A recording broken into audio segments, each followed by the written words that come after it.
Olá pessoal, Mércia Souza por aqui. Nós vamos dar início à nossa live daqui a pouco. Estou esperando o André da KV Imóveis. Nós temos parceria aí um com o outro, sempre fazendo negócios juntos. Renato está por aí, muito bem, muito obrigada, Fernanda. Obrigada, Renato, Pamela. Vamos esperar o pessoal ir começando a entrar pro André pedir para entrar também. Nós vamos tentar ter um bate-papo bem à vontade. Vocês podem fazer perguntas sobre o mercado nosso aqui. Tô tentando tirar a sombra aqui, porque a luz tá vindo de um lado só, mas você pode... Deixa eu ver se eu consigo fazer o André entrar aqui.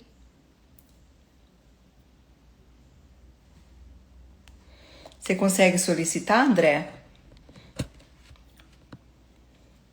Para eu te adicionar aqui, e um outro corretor também da KV Imóveis, para a gente bater um papo, explicando para todo o público, seja agora quem esteja online, ou nos nossos cortes da live, como você faz para adquirir um imóvel aqui, em Orlando, na Flórida. Deixa eu ver se eu consigo pôr o André aqui.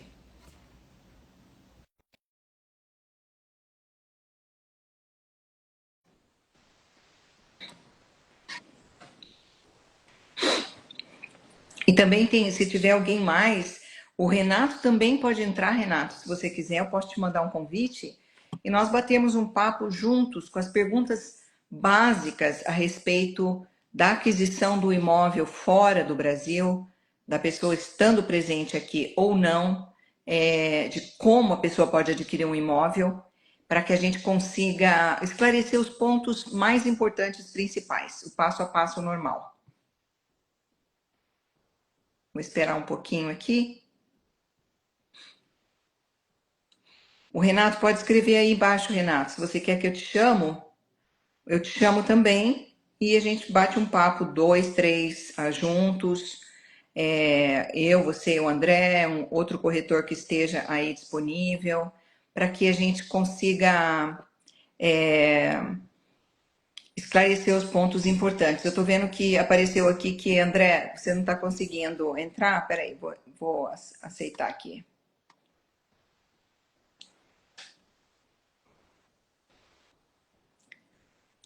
I'm seeing other people getting in, but I'm going to speak Portuguese in this live. I'm doing the live today with André in Brazil, so it's going to be Portuguese. Oi, André. Olá, Mércia, tudo bem? Boa noite, tudo bem? Tudo bem, e você? Boa noite, que bom outra vez, né, André? Nós juntos aqui.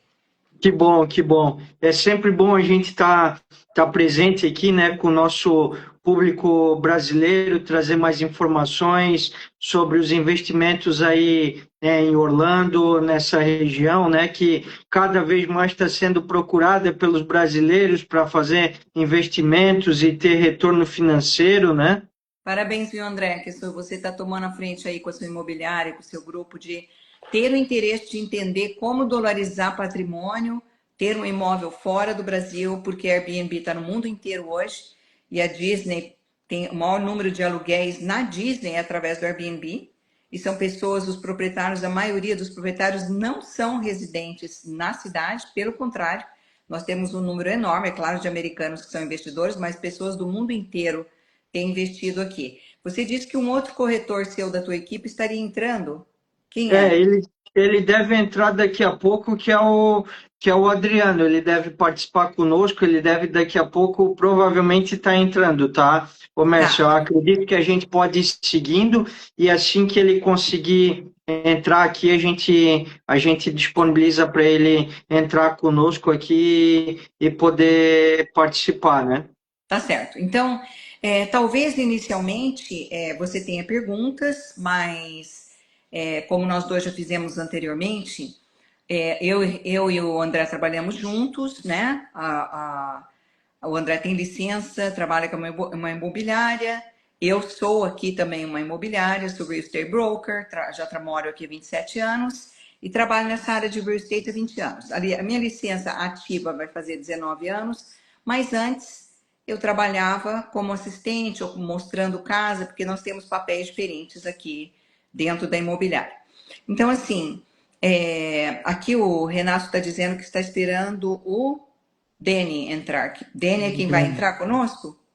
O Dani é nosso parceiro aí também, deve entrar para assistir. Ah, já está aqui online, Ah, está tá aqui. acompanhando a gente aqui. O Deni Legal, tá aqui. Se legal. eles quiserem entrar na live, não tem problema nenhum. Até legal, porque o bate-papo fica mais caloroso e vem mais perguntas. Mas o pessoal pode escrever perguntas ali também. Então, se o Dani quiser entrar, dá um oizinho lá que eu solicito e posso solicitar o Renato também. Mas vamos lá.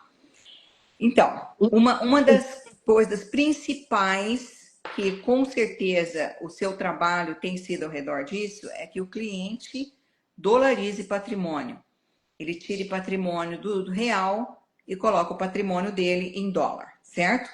Esse deve ser um Exato. dos principais objetivos. Mas eu sei que toda vez que um corretor no Brasil ele quer fazer algum tipo de negócio junto conosco aqui, ele vai ter um monte de perguntas como em relação à aquisição do imóvel, né? Como fazer? Pode falar, André, fica livre para fazer as perguntas que você quiser para a gente fazer algo bem mais tranquilo, leve. O pessoal pode escrever ali se tiver alguma pergunta que eu vou responder. Vamos lá. Legal, legal, Mércio. Bom, eu acho que realmente o cenário atualmente é esse, é direcionar o investimento para a dolarização, em que pese o retorno financeiro hoje no Brasil ser maior em percentual, só que os Estados Unidos ele te remunera em dólar, né? Que o dólar hoje está mais valorizado do que o real, a gente sabe disso, então a gente tem tido vários clientes já que tiveram fazendo aportes aí para os Estados Unidos e estão dolarizando e, consequentemente, acabam tendo a iniciativa de procurar investimento em imóvel aí na região e, principalmente, que esses investimentos deem retornos saudáveis para eles, né? Sim. Que eles possam ter algum objetivo, algum retorno. Então, assim, ó, Mércia, hoje o nosso cliente chega para nós, a gente passa para você como que é o atendimento que você faz aí com esse nosso cliente que vai chegar até você, como é que você vai tratar esse atendimento dele, vai procurar entender a necessidade, vai fazer... Como que vai ser esse tratamento com esse cliente, né? Então, a primeira coisa que eu faço quando um corretor brasileiro está passando um cliente para mim, eu falo com o corretor primeiro, André, como a gente tem feito, qual que é o objetivo principal do cliente? Ele já sabe o que ele quer, ele está perdido, ele não sabe, ele tem algum conhecimento do mercado aqui, já que a mídia está mostrando aí muita coisa, o próprio Instagram tem muita propaganda de imóveis em Orlando. Eu faço esse tipo de pergunta para o corretor. No contato direto, por exemplo, como eu faço aqui, o André passa um cliente para mim e diz: Mércia, esse cliente está interessado em fazer um investimento na área da Disney. A gente bate um papo, corretores, eu corretora, André corretor, ele manda esse contato para mim, eu gravo, e eu estou com um exemplo agora atual muito legal, porque eu gravo o nome do cliente e entre parênteses eu coloco lá André KV Imóveis. Eu já sei da onde que o cliente veio, para que isso assegure quem foi o corretor que mandou esse cliente para mim. Aí eu Certo, faço aquela ponte inicial, né? Você falou com o cliente, com certeza, para compartilhar o telefone dele.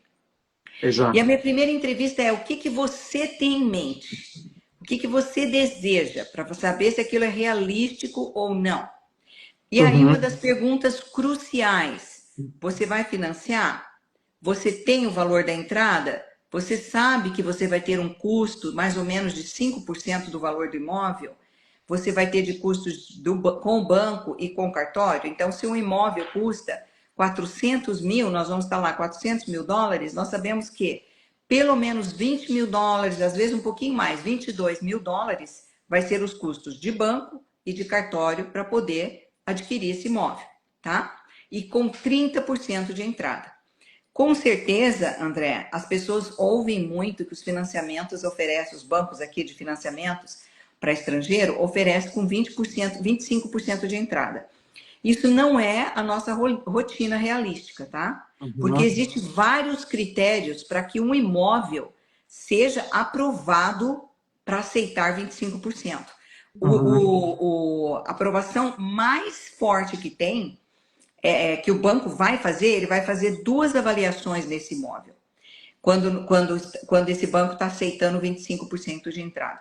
Ele vai fazer uma avaliação quanto que esse imóvel aluga e qual é o valor realmente desse imóvel no mercado.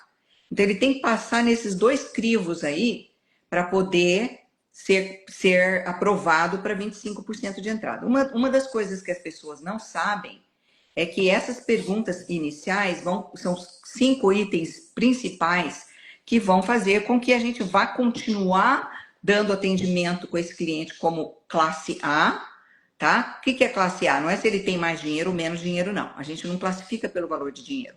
A gente classifica pelo potencial de que essa pessoa está realmente pronta para comprar um imóvel fora do país. Então, o A, ele vai passar por algumas perguntas. Se ele tem visto no passaporte, visto. Se ele tem como provar a residência dele com algum documento onde ele está morando, pode ser a casa dele, tá o título da casa no nome dele, as contas da casa no nome dele. Se ele tem esses 35% de entrada, que eu vou voltar lá no 25 explicando algo importante.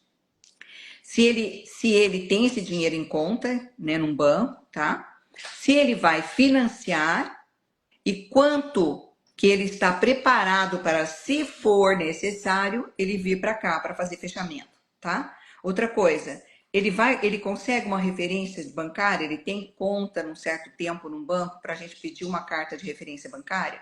Essa carta, nós mesmos damos um exemplo em inglês, com a tradução em português junto, para o banco saber, e o banco vai fazer essa carta de referência do cliente. Esses são itens importantíssimos na aquisição do imóvel, tá? Certo. Essa pergunta, André, se ele está apto a vir para cá, é porque de uns tempos para cá, alguns bancos que financiavam muito para estrangeiro começaram a dificultar esse fechamento online, tá? Por exemplo, Entendi. antigamente, um cliente seu ia fazer o fechamento, que seria recebimento das chaves, assinatura dos papéis, recebimento das chaves. A gente usa o termo fechamento.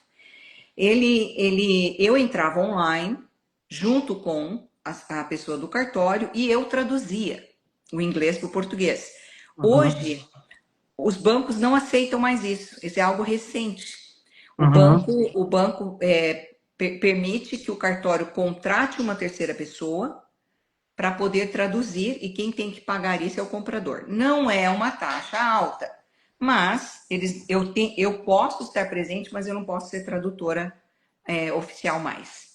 Por causa de Entendi. conflito, por causa de conflito de interesse, eles estão falando, né? Sim. Então, assim, esse item de 25% de entrada, eu gosto de esclarecer isso, André, porque tem muita, é um termo pesado, mas vou falar o termo português mesmo. Muita mentira relacionada aos 25% e falta de esclarecimento. Quando a casa recebe avaliação de aluguel, essa avaliação de aluguel, ela tem que cobrir o valor da parcela, certo? Só que o banco não considera o 100% de entrada naquela casa. Vamos supor que a parcela é 3 mil. No ano, vai dar 36 mil dólares, certo? De aluguel. Certo. Ela pode ter sido avaliada 40 mil dólares. Só que o banco não considera 100% daquele valor. Ele vai considerar uma porcentagem menor do que aquele valor, por medida de segurança para o banco, porque você sabe que banco não dá ponto sem nó, né?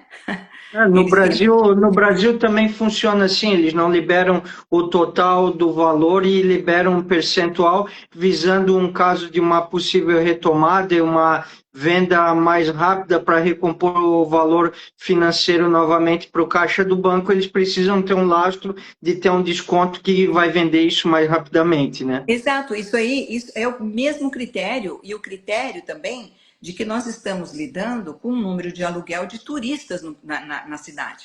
E que não é Uhum. um número congelado, engessado, é um número que oscila, né? Então, um ano, por exemplo, nós já tivemos em Orlando 83 milhões de turistas.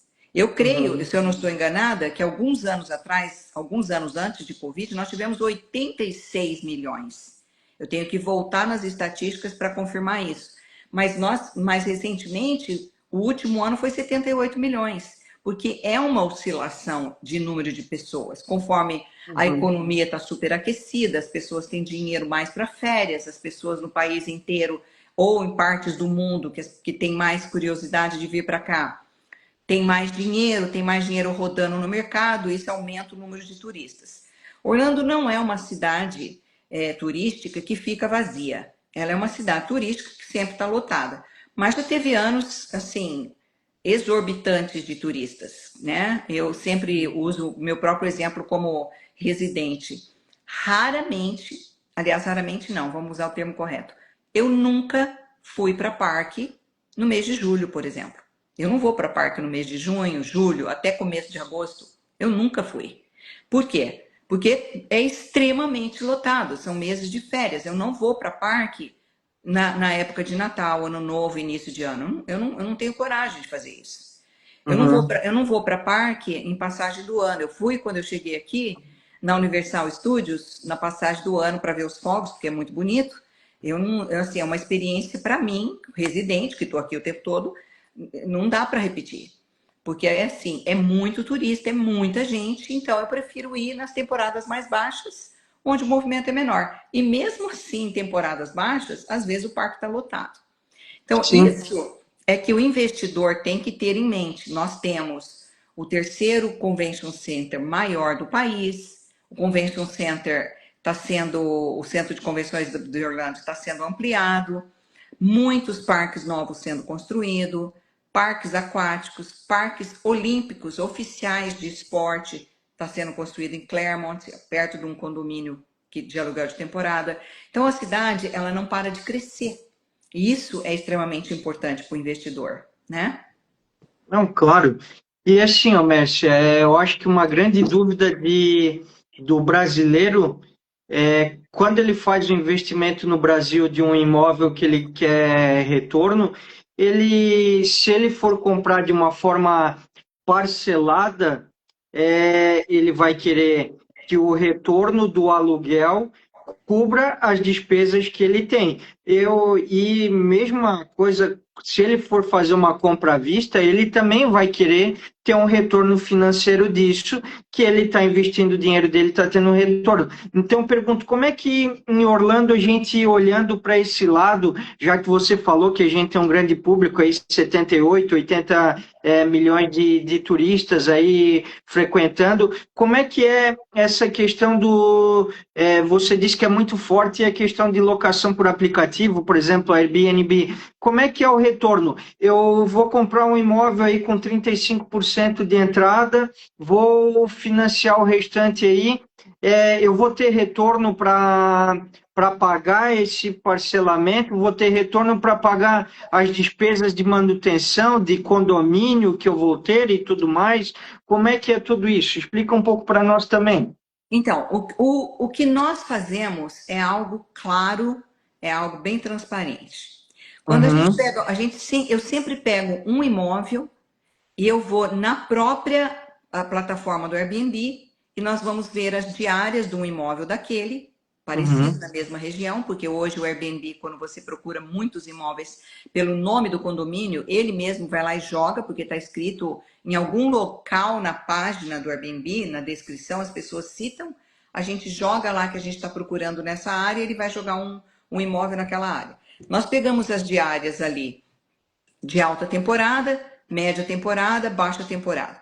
Fazemos uma média dessa diária para mostrar para o cliente, tá? O básico é muito fácil a gente chegar a uma conclusão junto com o cliente, porque hoje todo mundo tem acesso online na hora de fazer uma reserva de uma casa no Airbnb. O Airbnb Uhum. hoje é o veículo mais usado para fazer bookings, né? Sim. Fazer reservas. Então a gente faz isso junto com o cliente e a gente faz as contas da hipoteca para saber quanto seria essa parcela, a média de água, de luz, a gente faz a planilha certa. A média de água, a média de luz, quanto é o condomínio, tudo isso está online, visível quando a gente manda o imóvel. Esses números, eles vão automaticamente da plataforma nossa de corretor, porque a nossa plataforma de corretor, o nosso tipo de mercado é diferente do seu. Todo imóvel que está à venda, ele é obrigado a ser registrado numa plataforma. Por exemplo, o André está representando um proprietário. O proprietário fala, André, eu quero vender meu imóvel. Por lei, quando ele assina uma exclusividade com você, você tem que registrar esse imóvel nessa plataforma, tá? Sim. Então, isso também para nós corretores que estamos trabalhando juntos, traz segurança, porque eu tenho acesso à plataforma, eu vou olhar tudo que está naquela área, na média de preço que o meu cliente quer, na média de... tudo, né? O que a gente faz? A gente faz essa matemática de gastos com a matemática do que é média de aluguel. Ah, Mércia, Uhum. mas e aí, como é que se faz então para saber a média de aluguel? É simples. As semanas, quantas semanas no ano a cidade está lotada em alta temporada? Nós vamos por Uhum. aí primeiro, para depois sair picando nos 2 semestres do ano as baixas temporadas e quanto que elas vão alugar em baixas temporadas. Então, nós temos alta temporada. Final de novembro, quando é Thanksgiving, dezembro, janeiro, fevereiro e mais ou menos 1, 2 semanas de março, porque normalmente no mês de março nós temos aquelas semanas de pausa na escola. Então nós estamos falando ali de 4 meses praticamente nesse período, que é a alta temporada, tá? Nós temos aí o quê? 16, 17 semanas aí. Depois nós temos alta temporada todo o nosso verão, a última semana de maio, junho, julho e 2 semanas de agosto. Então, nós já temos aí praticamente 16 semanas também. Para a gente ficar num número mais pé no chão, eu não posso pegar e contar 32 semanas. Eu falo para o meu cliente, vamos pensar em 28, 30 semanas, tá? Se a gente pensa em 30 semanas, a gente está falando de 210 dias de aluguel, certo? Uhum. E a média que nós estamos vendo para o cliente cobrir as despesas da casa fica em 180 e 190 dias do imóvel alugado. Aí Entendi. você fala assim, mas como? Qual imóvel? Qualquer imóvel dentro daquele leque, André, que eu aconselho o cliente a comprar, tá? Uhum. Qual é o leque? É casas a partir de 4 quartos. Nós temos casas na Disney hoje muito chique, enormes, que são de 10 quartos ou 8 quartos. Eu vendo mais 8 quartos. Entre Uhum. 4 e 8 quartos é o que a gente mais vende. As casas de 8 quartos, elas têm alta temporada que elas são alugadas por US$ 1.000. É muito alto o aluguel. São 8 quartos. E assim, as decorações hoje estão extraordinariamente lindas, bem feitas, chique, com quarto temático. E as casas menores de 4 quartos abriga 2 famílias pequenas. Então, Uhum. eu prefiro vender casas nesse leque de 4 a 8 quartos. Ah, Meyer, se você não vende apartamento de 2 quartos, vendo muito. Eu escolho condomínios de apartamentos de 2 e 3 quartos, onde a associação do condomínio é baixa, porque as diárias vão ser bem menores, para que meu cliente não gaste muito com a associação do condomínio, porque todo condomínio tem associação, e aí ele tem um retorno maior. Aí você fala, ah, mas quanto é o retorno do investimento? André, você sempre vai ouvir isso de mim junto com outros corretores nossos aí juntos. A minha preocupação e a preocupação que tem que ser do André é que quando esse cliente faz um aporte financeiro para os Estados Unidos, o imóvel pague a dívida que ele tenha. Porque ele está construindo uma aposentadoria ali, ele está construindo um asset, que a gente chama, um bem financeiro, porque a liquidez de imóvel nos Estados Unidos, na área da Disney, é muito mais rápida do que no Brasil. Então, a minha preocupação primeira é que esse cliente pague esse imóvel, que ele não fique devendo, tirando do bolso para pagar as contas do imóvel. Aí você fala, Mércia, não acontece isso? Acontece. Acontece porque nós não temos poder de quantos turistas vão estar na cidade, concorda? Sim. Então, eu tenho vários exemplos que do primeiro mês que o cliente financiou, ele começou a pagar o financiamento dele e as despesas da casa. E eu tenho exemplos que o cliente não conseguiu isso nos primeiros meses. É algo normal isso acontecer. Uhum. Não, eu acho bem importante isso, né, o Mércia, citar isso, porque a gente também não pode criar uma falsa ilusão para com esses clientes, e eles têm que saber que vai até a engrenagem começar a girar e imóvel passa a ser conhecido no mercado e ter aquele apelo de ter a procura pelo público ideal, às vezes pode a gente ter demorar um pouquinho aí, mas é algo normal e o retorno vai chegar. Isso Vai. eu acho que é de extrema importância, né? É uma coisa muito interessante que a gente tem visto também. Eu tenho alguns clientes que têm dito o seguinte: poxa, eu vou investir em Miami. Miami é uma cidade belíssima, é uma cidade que tem um apelo muito bacana, muita gente vai para Miami também.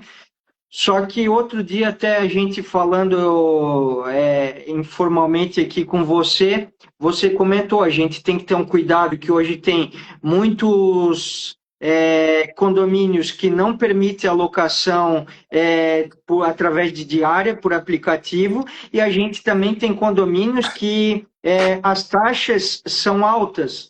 Então a manutenção vai ser alta, acaba às vezes você tendo uma frustração que ele não vai cobrir o seu custo.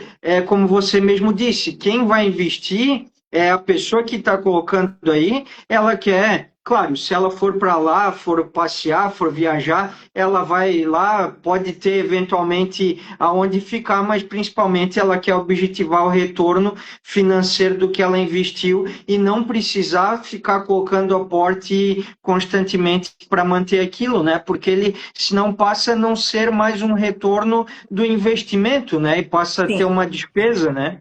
sim. Então, esse é um ponto muito importante, André, que você está citando. As características de Orlando e de Miami são duas coisas totalmente diferentes, tá? Uhum. O que eu vejo, por mais que o corretor que está em Miami ele queira provar o contrário, mas o que eu vejo claramente é assim, ó. Você é casado, tem criança, a maioria que vem para cá é um público que é família, que vem com amigos, que tem criança. O adolescente tem filhos. Esse público, ele vai para Miami para um fim de semana, em praia, conhecer alguma ilha e Orlando para parque, para cidades, para os parques florestais que temos muito aqui e principalmente os parques da Disney. Então, a característica de público é bem diferente. E duas coisas importantes, muito importantes.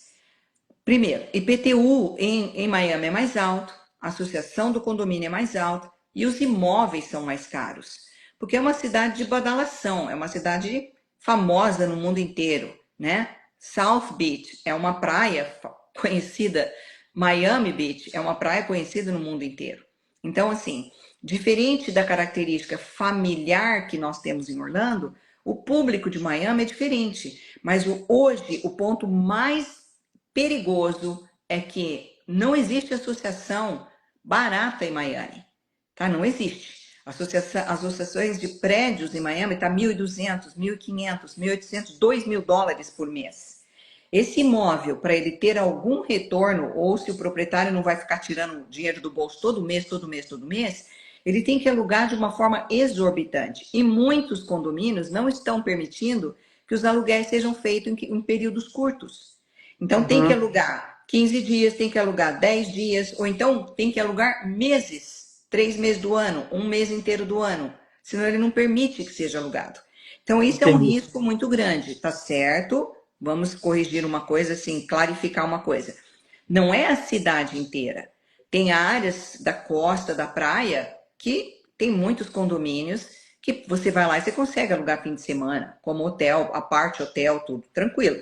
Mas só que a manutenção desse imóvel é que é muito mais caro do que a manutenção dos imóveis em Orlando. Hoje, um Uhum. apart hotel pequeno, de 60 metros quadrados, por exemplo, vamos supor, está custando 550, 580 em prédios mais antigos, 600 mil. Você vem para Orlando, você compra uma casa de 5 quartos por 600 mil. Se você for comparar a idade, então, você compra uma casa single, que a gente chama, e não a townhome. Você compra aquela casa individual no terreno por 600 mil, com associação, às vezes, 480, 500 dólares por mês. E esse, a parte hotel em Miami, associação, 1.200 dólares. Então, são gastos diferenciados um do outro, gritantes, que a gente ensina o cliente e a gente mostra a pesquisa. Agora, quem decide aonde vai comprar é o próprio cliente nosso. Nós mostramos as realidades e o Claro. cliente decide, o dinheiro é dele, ele sabe aonde ele quer pôr o dinheiro dele. A única coisa é que nós temos que clarificar o máximo possível para que esse cliente depois, se ele vê que ele cometeu um erro, ele não venha dizendo que a culpa é do corretor, porque isso acontece constantemente, né? A quem pergunta ali, ó, existe uma valorização anual dos imóveis em Orlando? E se sim, qual o percentual? Então, essa é uma ótima pergunta, Dani. Existe sim, e isso também vai depender do fluxo de turista. Hoje, já há muitos anos, a gente segue estatísticas que depois das contas pagas, no primeiro e segundo ano, esse imóvel, dependendo de quanto é a associação do condomínio, quanto é o IPTU na planilha que a gente faz, ele pode ter uma valorização de 3 a 9% ao ano. Depende de aonde esse imóvel está na faixa ali da Disney, porque não é a cidade inteira que pode ser adquirida. Você não pode adquirir um imóvel no meu condomínio e alugar por temporada. É proibido. Então, os condomínios são especificamente escritos aluguel para short term, que é termo curto. Então, Uhum. depende aonde é. Como funciona a parte de tributação de imposto dos Estados Unidos na aquisição do imóvel? Na hora que você compra o imóvel, o tributo que você vai pagar vai ser essa transferência do dinheiro do Brasil para cá. A gente usa uma corretora, a pessoa faz a entrevista e um cadastro com a corretora, ela vai pagar esse IOF e as taxas que o Brasil determinar, ok? Qual é o tributo que ela vai pagar? É na venda do imóvel no futuro. Inicialmente, quando esse é um tema que a gente pode entrar um pouquinho, explicar para vocês um pouquinho. Inicialmente, a gente pede que esse cliente que vai comprar não compre na pessoa física, ele vai fazer o financiamento na pessoa física, mas ele vai ter o título, né, o registro desse imóvel, ele vai ter numa pessoa jurídica, justamente para ele se proteger, Dani, desse tributo na hora que ele vender esse imóvel, para efeito de tributo e para efeito de sucessão. Duas coisas a gente faz com o cliente nesse processo de compra. Um dos steps que a gente usa é ele vai conversar com o nosso contador brasileiro, que entende do tributo Brasil e Estados Unidos, ou com o nosso advogado tributário aí no Brasil, que sabe a questão tributária americana, ou se ele vai pôr o dinheiro em qualquer outro país. Então, esse advogado no Brasil também dá essa consultoria, trabalha comigo. Ele tem, na minha página, tem alguns vídeos dele. Mas aqui, quem vai abrir a LLC, que seria a limitada, que é uma empresa pequenininha, uma microempresa, para ter um registro desse imóvel nessa empresa. Essa pessoa que faz parte da equipe do meu contador vai explicar, Dani, para o cliente como vai ser o tributo na venda do imóvel e na questão de sucessão, porque se uma pessoa compra na pessoa física, o nome dela fica no título, individualmente. O marido comprou lá para a família e está no nome dele. Se ele vier a falecer, é um transtorno complicado, é difícil. A família tem que entrar em contato com o banco, tem que notificar atestado de óbito, a família tem que se responsabilizar pela hipoteca, o banco não tira o imóvel da pessoa, mas ela tem que se responsabilizar pela hipoteca. Por isso que no inicinho de tudo a gente já faz esse processo. Respondi a pergunta? Tem mais alguma dúvida? Legal, Mércio. Eu acho só para ficar um pouco mais claro aí duas situações. A única, além desse custo da transmissão do valor, teria aquele custo em torno de 5% que você mencionou, que é as taxas de aquisição do imóvel e que são pagas, né? Sim. E ali, só para ficar um pouco mais claro hoje, diante dos parâmetros que vocês têm aí, a gente pode estimar uma média de valorização anual, como o Dani aí nos perguntou, uma média de valorização anual. Eu sei que vai depender muito do imóvel e do que ele tem de retorno, mas a gente tem alguma ideia que pode colocar em nossa mente a respeito disso aí, aproximada? Essa média, ele vai seguir essa montanha russa de mercado entre seller e buyer, e é essa média entre 3 e 9% todo ano. Ah, Quando o legal. mercado, nós estamos no mercado, quando eu falo seller e buyer, porque nós estamos no mercado favorável ao buyer, favorável ao comprador. Porque quando a gente sabe, baseado em juros, nós estamos há muito tempo com juros oscilando entre 6,25 até 7,25, aí ele cai, daqui a pouco ele sobe há muito tempo. Desde 2022 ele começou a subir, porque o fluxo estava muito grande de movimento no mercado. Aí o que acontece? O nosso Fed, o nosso Banco Central, sobe a taxa de juros para que o consumo caia um pouco.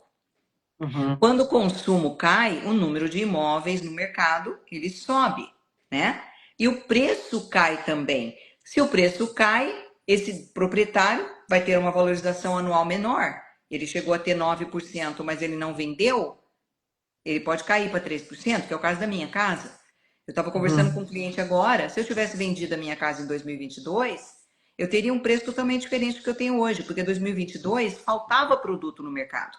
Uhum. E Uhum. hoje nós estamos já 13 meses com excesso de produto no mercado. Então, Uhum. se nós estamos com excesso de produto no mercado, eu tenho que abaixar o preço da minha casa, concorda? Com, Entendi. cer com certeza, aí eu já perdi 12%, 13% no valor da minha casa. Mas é aí que a gente direciona o cliente que é hora de vender ou não é hora de vender. Porque a gente faz Uhum. as estatísticas. Mas normalmente na Disney, os imóveis ficam estagnados no valor ou sobem. Eles não têm a tendência de cair, cair, cair, como na área residencial. Porque o nosso Uhum. fluxo residencial é muito maior do que o fluxo na Disney. Né? A cidade é Entendi. muito maior, existe muito mais imóveis, o número de imóveis é muito maior na área residencial do que na área da Disney. Então, assim, essa promessa é difícil, mas a casa sempre tem uma valorização, ainda que seja pequena, mas ela sempre tem uma valorização anualmente. Não, legal. Eu acho que isso é importante.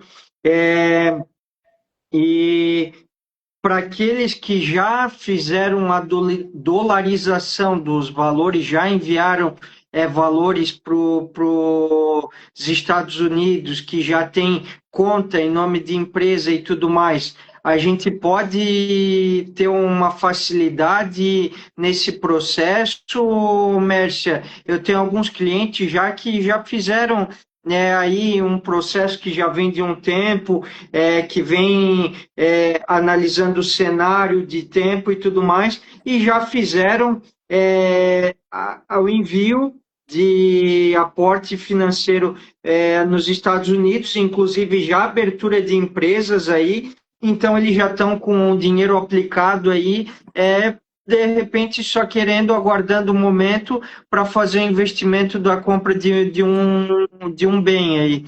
Então, isso facilitaria ou a gente teria seguiria o mesmo ritmo de quem ainda está com dinheiro no Brasil e tem que aportar isso para o exterior? Facilita um pouco mais quando a pessoa ela tem a empresa aberta aqui, tá? Se ela não Uhum, tem, André, nós vamos iniciar o processo de compra no nome da pessoa física.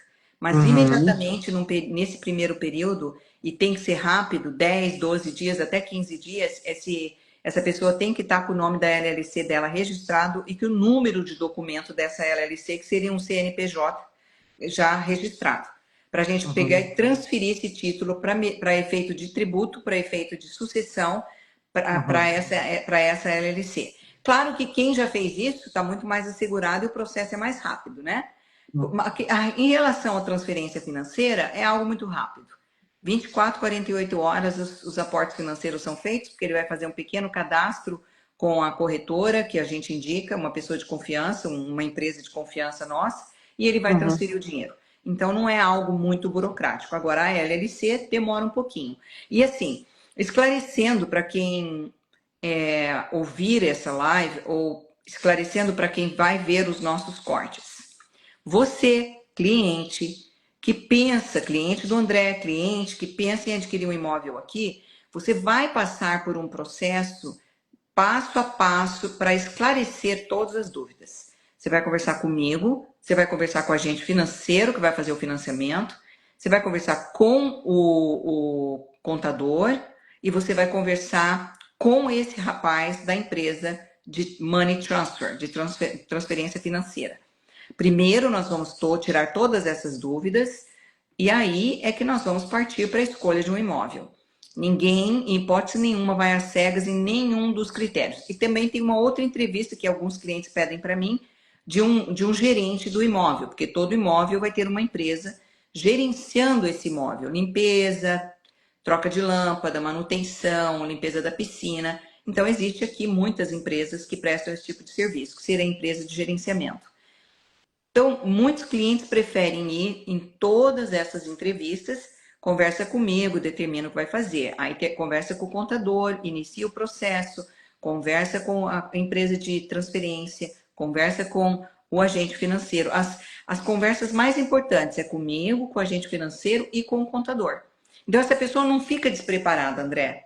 Ela, em Não, hipótese nenhuma, ela fica despreparada. A única coisa é que essa pessoa que iniciou já o processo, como você falou, vai acelerar mais, vai ser algo mais rápido, a pessoa já está com aquela mentalidade do que ela tem do que ela tem que fazer. não, legal. Acho que foi bem esclarecedor tudo que você passou, né, Mércia? É, eu sei que a gente vai acabar surgindo novas dúvidas e a gente em breve pode aí ter um outro bate-papo, mas eu acho que foi bem esclarecedor, a gente pode explanar algumas situações que a principal dificuldade de quem está aqui no Brasil é realmente entender aí de alguém que está aí, que vive o dia a dia e principalmente que entende do mercado aí da região, né, o mercado imobiliário aí, mercado de investimento da região, para poder passar esse posicionamento aqui para quem está no Brasil e ter esse cenário, né? A gente tem Sim. tido como eu disse lá no início, a gente tem tido cada vez mais pessoas nos procurando em relação a isso, por conta de vários cenários, principalmente o político do Brasil, que tem deixado pessoas mais inseguras e tudo mais. Então, o pessoal tem buscado Estados Unidos, Europa, e tem buscado algumas coisas, mas elas também querem objetivar esse retorno. Então, acho que foi bastante esclarecedor e tenho certeza aí que a gente vai poder passar aí os nossos cortes aí para várias pessoas que têm dúvidas e conforme forem chegando as dúvidas para nós aqui, a gente vai colocando você em contato aí com as pessoas que nos indagarem para a gente poder esclarecer um pouco mais o que for necessário, né, Mércia? E parabéns, André, pela iniciativa, tudo, a tua equipe, porque não é qualquer, não é todo mundo, né, que tem a mentalidade que você está tendo de, há muito tempo já faz tempo, de educar, ensinar o teu cliente a não pôr os ovos numa mesma cesta, que seria somente fazer investimentos no Brasil. Eu acho que é Exato. muito inteligente e é um cuidado que você tem como profissional de trazer para o seu cliente um produto diferente, né? E ensinar isso aí. É seguro, o atendimento é super VIP, é very important person mesmo. Você vai, os seus Uhum. clientes vão ser bem atendidos. Na hora que eles. O mais importante é marcar uma entrevista. E eu gosto, e tenho falado, falei com o Renato, e ele passa alguma coisa, falo com a Pamela para passar algum material para o cliente, pelo menos ter uma ideia e visualizar. Mas o ideal é a gente bater um papo, nós três, corretor brasileiro, Mércia e cliente, tá? Então, assim, parabéns pela iniciativa e vamos andar junto. Vamos andar junto. Legal, Mércia. Obrigado até por citar isso, né? A gente aqui, enquanto KV Imóveis, enquanto André, a nossa ideologia é essa, é ser transparente, ético, oferecer algo com muita transparência e segurança para os nossos clientes e investidores. A gente está atuando dentro da legalidade total. Mesmo. Acima de tudo, eu represento, inclusive, o Cresci aqui do nosso estado, eu sou delegado regional aqui da nossa região do Parabéns. Cresci, então a gente busca ser muito correto e da mesma forma a gente busca parceiros. Então, para quem nos assistir, né, a Mércia realmente é uma parceira que tem total confiança, que a gente pode confiar aí de olhos fechados, que segue todos os critérios dentro da legislação dos Estados Unidos também, e que está na mesma linha que a gente trabalha de ser ético, correto e transparente, né? Perfeito, isso mesmo. Tudo na legalidade, muito correto, muito transparente. 100% dos meus clientes se tornam amigos, se tornam próximos com muito profissionalismo, é claro, porque a gente se torna amigo da pessoa, mas Uhum. sempre com muita ética, muito profissionalismo. Então, assim, é algo seguro para o seu cliente. Sim. Então tá, Mércia, agradeço a todos aí que participaram conosco, né? Agradeço você mais uma vez pela disponibilidade. Em breve aí vamos fazer aí, tirando novas dúvidas aí para esclarecer o pessoal. Desejo aí uma boa noite para você aí, finalzinho Obrigada. de tarde, né? Início de noite. Aqui para a gente já um pouco a noite mais avançada, mas obrigado a todos aí que participaram e conte sempre com a gente aqui. Um grande abraço. Abraço para todos e vocês vêm me visitar, né, André? Você, Dani, Renato, vamos vir me Com visitar, certeza. tá bom? Com certeza. Um Obrigada, grande viu? abraço. Até logo. Tchau, Até tchau. logo. Tchau, tchau.